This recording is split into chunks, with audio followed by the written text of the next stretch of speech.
I hope you enjoy this program about my favorite topic, tropical fish. Video cassettes of this program are available for $14.95 each by writing to Video Sig, 1030 East Duane Avenue, Suite C, Sunnyvale, California, 94086, or call 1-800-245-6717. In California, call 1-800-222-2996.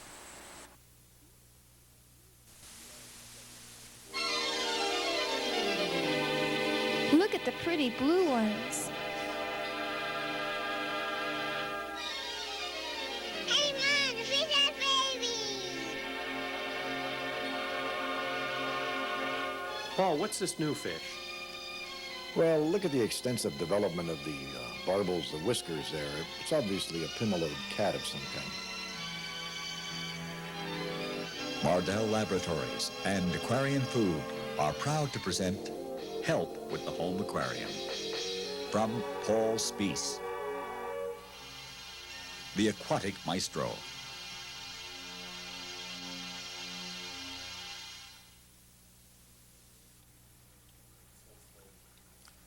A nice, rich setup here. Look at the heavy woodwork, the stereo set, this comfortable chair that I'm perched in here while we consider yet another tank beautiful.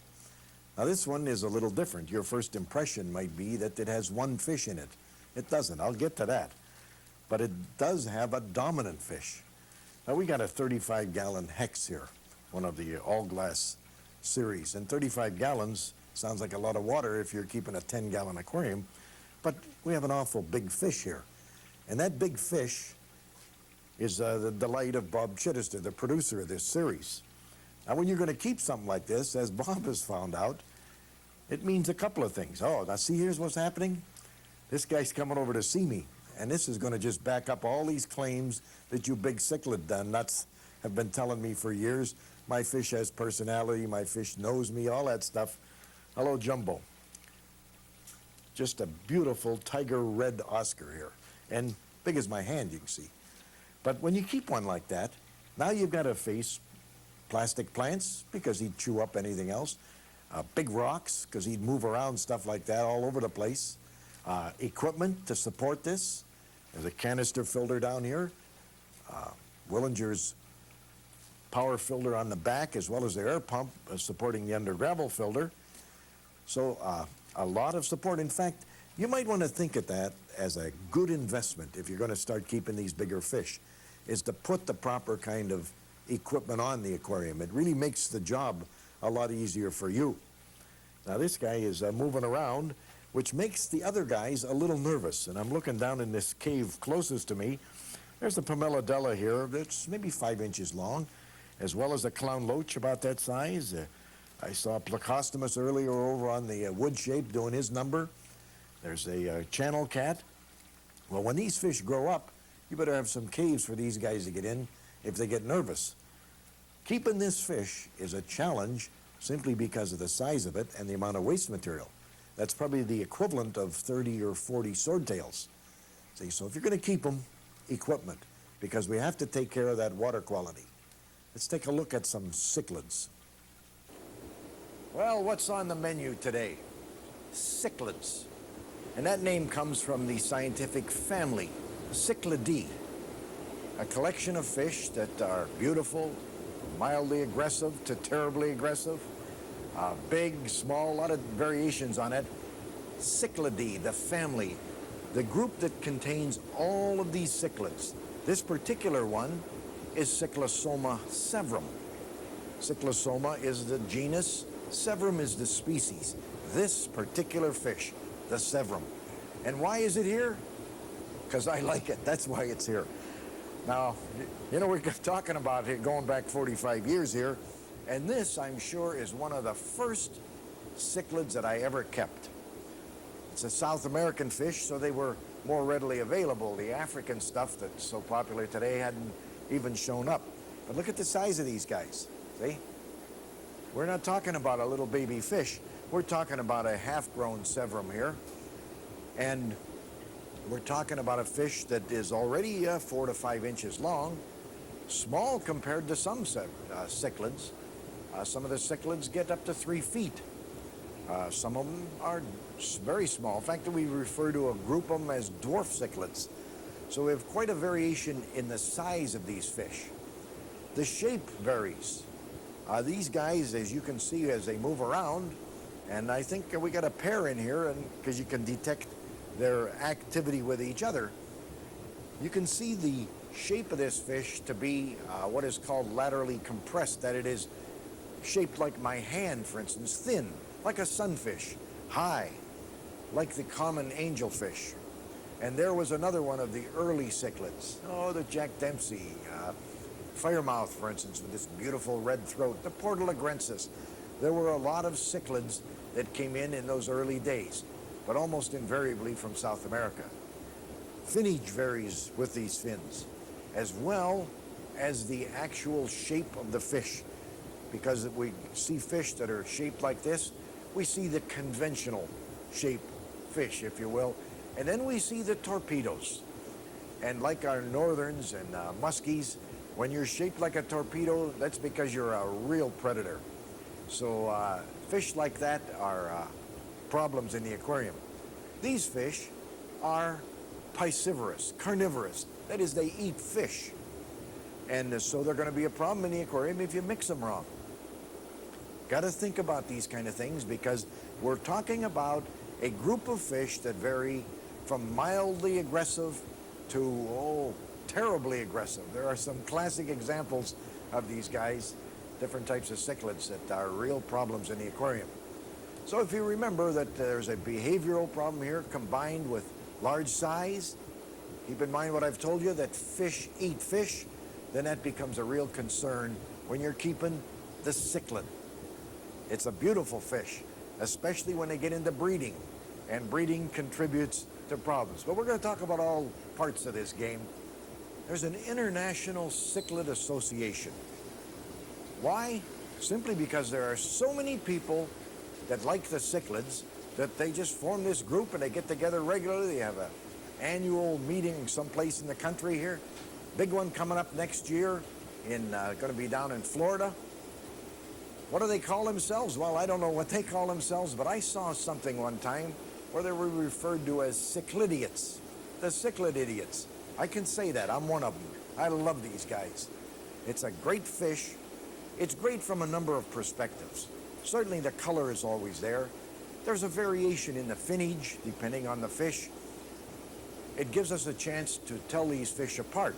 The males in many of the fish develop long flowing dorsal extensions to fin on the back. So a neat fish from any perspective.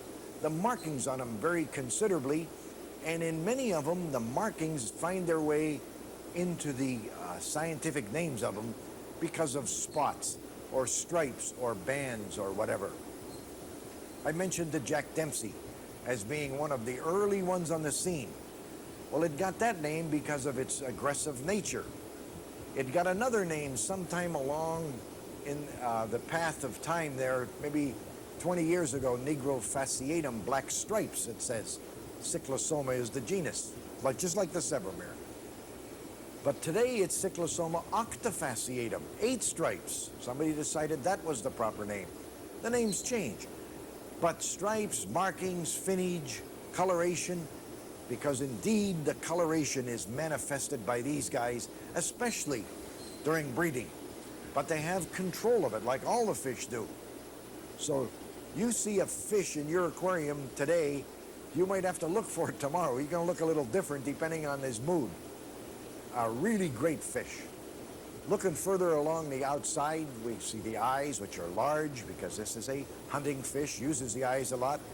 The nares, the nostrils, and of course they come into play with the sense of smell / taste because it's a feeder. It's piscivorous. It's carnivorous. It's a fish eater. But I've told you that fish eat fish. That's no surprise for you. Now, as we've come down along the old head there, we're going to stop and consider a phenomenon that occurs in some of these old male cichlids when they get a big fat forehead. That's a definite signal from across the room on some of these giants This is a male. And now that we're at the very front end, now we want to start thinking about what's in here, the choppers. Because on a cichlid that gets that long, like a Jack Dempsey, for instance, as I mentioned before, you can see the canine teeth. They need them for grasping and holding. Nature is nature. These teeth have evolved many different fashions. For instance, one of the most common, mildest, very beautiful, and easy to breed cichlid, I recommend it for any beginner, is the rainbow cichlid. That's the common name. What's its scientific name? Well, it's got one all of its own, Hero tilapia. The rest of it, Malta spinosa, many spines. Why is this guy all by himself? Because he has tricuspid teeth. That's the only difference. Well, it means 3 bumps on the top. The teeth help the scientist tell fish apart, put them in their proper category. We're talking about aggressive fish. What does that mean for us as hobbyists? Well, it has a significance in this respect. It means I got to show you one of my favorite fish. Remember this one? Mix, compatibility. It says keep an awareness of this at all times because of the nature of this aggression. Now understand one thing. Aggression is natural. It's good, or it would not have survived. It's a problem only in the aquarium.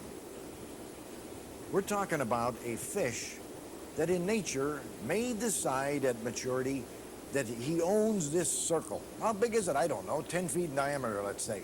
Now we take this fish and we pop him into the aquarium and we give him 2 square feet. He wants the whole bottom as his backyard. Why not? That's nature. The problem comes when there's 2 fish in there that want the whole bottom, and that doesn't work. I want you to think about some other territorial problems. For instance, when you let your dog out the back door, what's he do? He goes around, squirts all the trees. What's he saying? Stay out. My yard. Simple as that. A message for the other dogs. What bird runs your backyard? Huh? The blue jay, right? Sure. Bright colors, aggression. The bear scores the tree. This is my park, baby. That kind of stuff. That's what these cichlids do. The male cichlids have a greatly developed territorial imperative, as it's called. They want the whole bottom. Now in nature, let's picture a little scenario going on where here comes 2 male cichlids that want the whole bottom. What's the approach they take? Very simple. They come toward each other head down, a little bit like this. Why? Because they're going to do what they've been doing forever. They're going to show the other guy how big they are. And they do that by expanding the gill covers in this fashion, like this. Now in some fish, they have actually evolved with an eye spot on it, this ocellatus. And they flare them down and they dance like that and they say, look how big I am. See? You don't want to get in a fight with me. Look how big I am. Now sometimes that settles it. And in nature, the other fish takes off and that's the end of it. Little adrenaline got flowing, but that's the end of it. However, in the aquarium, when that happens, this guy tries to take off. A foot later, he runs into the wall, you know, and now the problems start. That's why we have to consider this compatibility so much. Sometimes, as I said, that flaring of the gills ends the battle. Sometimes it doesn't. Sometimes we see these fish side by side like that, head to tail, and they're going like this, like gangbusters. Everything's moving. What are they doing? Well, it's very simple. Along the line, sides of the fish is this lateral line. And poking out of these scales with their special hole through them are these fine hair-like extensions. It's part of this fish's sensory system, so it doesn't bump into things, so it flees a predator. But it also does this. With all these nerve endings sticking out through the side of the fish now, here's a guy over here making waves, and they bend. See? The compression of the water between them bends them. What's going on here? One fish is saying, can you possibly imagine how big I am if I can make a wave like that? And the other one says, yeah, well, try this one on for size. And sometimes that settles things. And if it doesn't, it comes to this, the mouth locking. These fish approach each other, grab each other, and remember I said they got little teeth. so they can cause damage. I can remember some years ago I was trying to spawn Oscars. I had them set up in a 50 and everything was going fine. I was conditioning them on crick minnows, and I brought a little mouth fungus in with me on the minnows. This is what I assume in retrospect. Well, with their mouths torn up from all that wrestling, even though the Oscars don't have teeth, such as we're talking, they tear each other's mouths up. That was just a breeding spot for that mouth fungus. Well, it knocked off the breeding cycle, needless to say. Saved the Oscars for another day, but that stopped that one around. Teeth are used in this thing, and the loser flees. Simple as that. In the aquarium, it can't. That's why I tell you, be careful of the mix. Watch these guys. Now, the teeth are also used in breeding, not only in this fighting, but in breeding. And when this happens in breeding, this tug-of-war, this mouth wrestling, the results are pretty neat. Oh, there's an excitement to breeding fish. And that excitement is going on right behind me here. Now we're down in my basement again. And I've got a pair of rainbow cichlids right off my right shoulder here that are just finished laying eggs. Now this is sort of a touchy proposition because old Chittister, the producer, he says, let's shoot yesterday. I said, fine. I said to the rainbows, lay eggs. And Chittister says, not yesterday, today. I say to Rainbow, hold up a little bit, will you? And they did. Thank you, rainbows. And we've got breeding going on here. And that's great. This is an easy fish to breed. I recommend this one highly to you. Let's say that you think, hey, I'd like to raise some of those cichlids because there is a nice involvement all the way up to the laying of the eggs and then the baby raising because they take good care of their babies. Let's say you want to try that. Well, it really is simple. Need a pair, you know. Guess that's a given. You can go out and buy mated pairs, as they're called.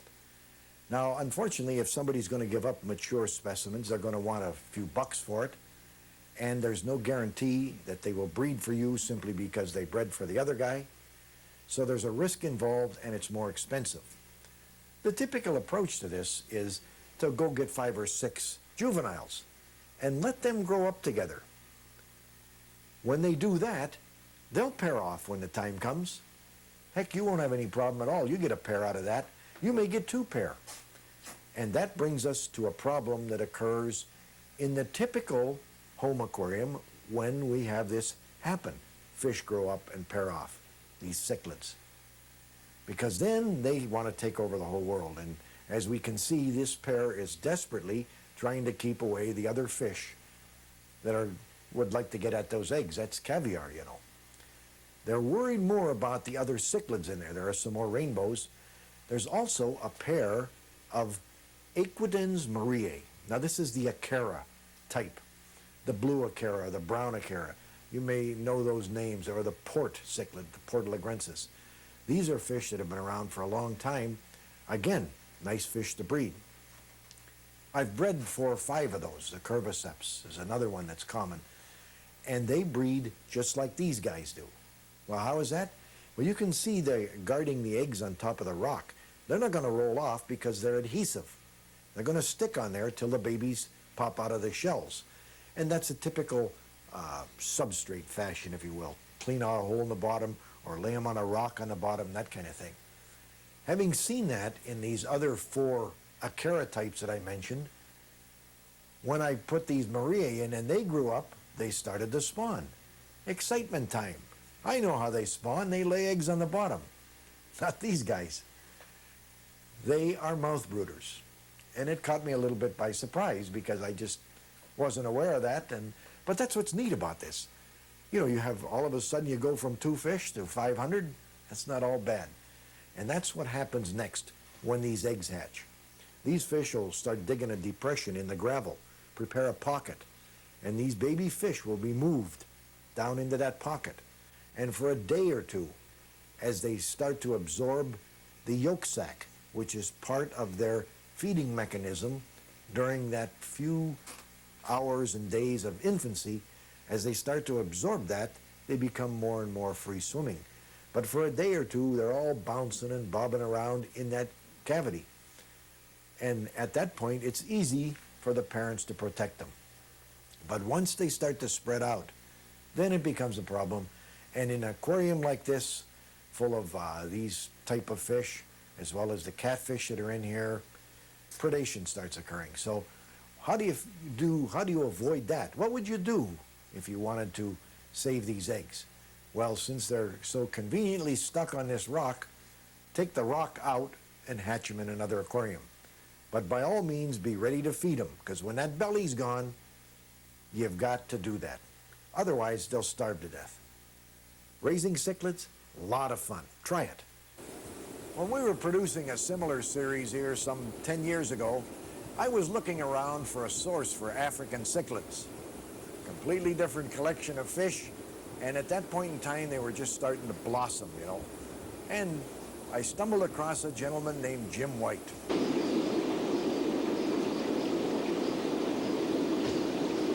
Jim has turned his hobby into a business. I can remember him telling me one time, maybe 10 years ago, I'm never going to let this get any bigger than Nancy and I can run it by ourselves. Well, now we're looking at some of his 30 employees racing around putting his shipment to bed. But I tell you this, he goes back to his hobby roots, and he has some strong feelings about how you take care of fish. I can remember when you showed up with this van with all these beautiful fish. But the thing that impressed me the most is you brought, God, I don't know, 15 garbage cans full of water. That's right. And in those days, even then, you minimize the stresses. I guess that's what you're talking about I had here. no idea what your water quality was like up there. I knew what mine was like, so essentially what I'd done was brought their environment with them so that we didn't have no mishaps. Yeah. I took care of my livestock.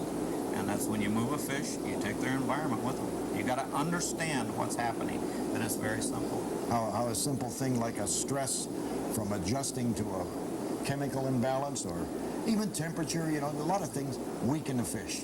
Right. Short term in terms of their lifestyle. And That's right. Stress plays a very important part in the diseases of fish. I think it's like us with a common cold. I think we all got it. When our resistance drops, then we come down with a cold. I use that phrase all the time. It's the same with ick in a tank. You know, I think all fish have ick. You know, it's probably not very scientific. But that's just my theory. You lower their resistance, and they got ick. That's what I always say. Do I say we get run down, we get a cold? That's right. They get run down, then they pick the bacteria takes over, the parasite takes over. Sure. So you just have to watch their environment. Keep the environment up, the water quality up. And that's where it's at. Good food. It's very important to feed them good food. You know, it's like us. If we're only going to eat once or twice a day, we better eat the best food we can get our hands on. Yeah. And if you can feed or eat 50 times a day, maybe you don't need that good of food. But everybody's a little bit lazy, you know, and you better feed the best food there is, the highest water quality, do those water changes. That's what's And be keeping careful fish how you alive. mix them. You That's must have been watching when we did some of this earlier. Right. That's what I always say. Feed them right, take care of the water quality, and don't put them together in the wrong mix. And It's very simple. You just keep repeating this, and hope it'll I go like through. the word, simple. The point I want to make is simply this. Jim has opened his distributorship up to us. Gave us carte blanche here. We've shot a lot of fish, including a lot of beautiful cichlids. I'm surrounded by them here. It's like paradise. Thank you, Jim White. End of message. Now, I want to tell you about the seriousness of this aggression that we've talked about. You see, in nature, as I said, it's good. It's only good because the loser in the battle can leave the scene. If that doesn't happen, it's bad. It's the world we live in when you can't avoid aggression. So the problem comes from the fact of this conflict and the ability to flee being stymied by the confines of the aquarium. Once that happens, instead of having intermittent aggression, as occurs in nature, now we have it going on constantly. And don't think that it changes things because that one that lost is cowering up in the corner or hiding behind a plant. Remember what I told you about those sensory systems, the fish. They can feel that other fish. They can taste it. They certainly can feel the movement. When that aggression goes on constantly, and the adrenaline is flowing with each one, believe old Paul when he tells you that it is a killer. Not tomorrow, not even next week. But you're going to have a tough fish that lives forever if you take care of it, tipping over because you didn't think about compatibility.